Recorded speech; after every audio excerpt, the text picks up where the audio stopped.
Disruption is the mother of innovation. And this is so clearly evidenced in the last 2 years during the COVID-19 pandemic. Companies have faced significant disruption, but we actually now have evidence that those that embraced innovation have emerged stronger through the pandemic. These companies not only used innovation to create new products and services, but they also used innovation to develop a new way of working, effectively changing their organizational culture. In Accenture's research on innovation called Innovation Unleashed, we found that across industries, companies with strong innovation cultures consistently outperform their peers. Now, this is a groundbreaking piece of research since it is the first time there is empirical evidence that a direct correlation exists between a company's innovation culture and its performance.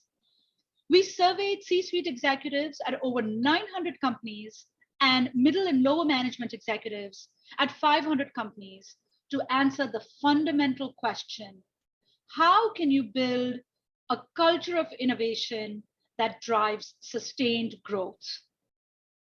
Joining me today are the co-authors of this report and this research, Tom Kuzmarski and Sumita Bhattacharya. Tom is the president and founder at Kuzmarski Innovation.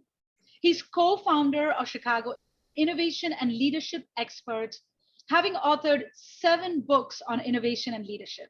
He has also written for and been quoted in articles for Bloomberg Business Week, Fast Company, MSNBC, The Wall Street Journal, Chicago Tribune, and many more. Also joining us today is Sumita Bhattacharya. Sumita is a managing director at Accenture within our What If innovation team and has over 20 years of experience in building innovation cultures, capabilities, and driving transformational change across leading organizations. So welcome, Tom and Sumita. Thank you. Awesome. Tom, now you are a legend in your own right in the field of innovation, not only having written 7 books on the topic, but you also teach on the topic for over 30 years at Kellogg. So what does innovation mean to you? Shivani, innovation is all about creating new value for customers or for consumers, and if it's internal innovation, also for employees. But what's really important, I think, about the definition of innovation is that we need to think about it as high tech, low tech, no tech, and that we think about these solutions that create new value for our customers, our clients, our consumers as really cutting across the board. So it's new services, new products, new business models, new ways of doing business. And then we've got innovation at work. Love. That's very similar to my definition, Tom. My simplistic definition of innovation is it's a new way of doing things that adds value. Very close to that. Love that. Now, Sumita, you've helped numerous multinational corporations and C-suite executives through your innovation journey. How do you define innovation? I would echo some of what Tom said, of course, but I'll add to that. When we often talk with organizations about innovation, companies and executives immediately tend to go towards big disruptive innovation. And oftentimes what we try to remind companies is that, yes, there's a place for innovative, disruptive innovation, but we also want companies to think about even the incremental, everyday and adjacent innovation as well, equally critical to the business. Secondarily, I would say, leaders tend to think of innovation as product innovation, and absolutely that plays a role. But as Tom mentioned, I would echo that it's also about thinking about the customer experience or distribution or new channels. All of that can be examples of innovation and should be the focus of companies. Building and maintaining an innovation culture is crucial. But why is it so elusive? Tom, why do you think it is so hard for companies to develop this sustained culture of innovation? Shivani, actually, I think our research provides a wonderful answer to that question, which is wrongfully, CEOs and C-suite executives have moved towards processes, structures, and then of course the ever so famous reorg. We're gonna reorg in order to revitalize our organization. And the challenge and the problem with that, as also our research showed, is that is important to have as a component of building a culture of innovation. Alone, it won't work. It just won't work. And there was there was two numbers in particular that I thought was so important and telling from this research that links to that.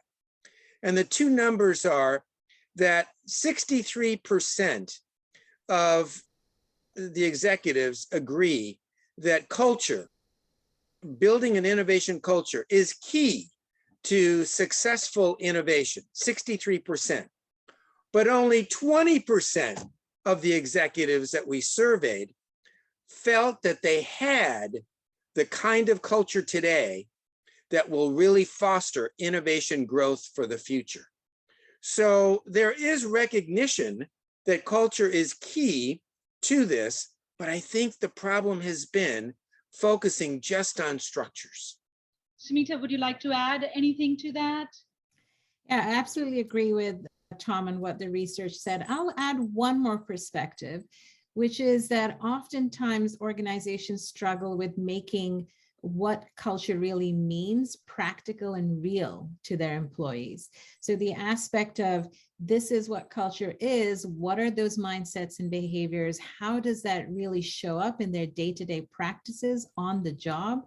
Being really clear about that, giving people practical examples can go a long way in making culture much more realistic and tangible in the organization.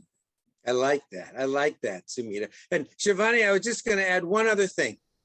For decades, I've been asking executives in my Kellogg School of Management innovation courses, what prevents innovation success for them? And the overarching answer is risk aversion, because people within their companies are afraid to take risks, to step out of the box, to, as Sumita mentioned earlier, pursue anything that's disruptive. In fact, if they pursue things that are closer in, that has lower risk. But of course, that also has lower returns. Yeah, and just adding to that, as you mentioned, you teach on this topic of innovation.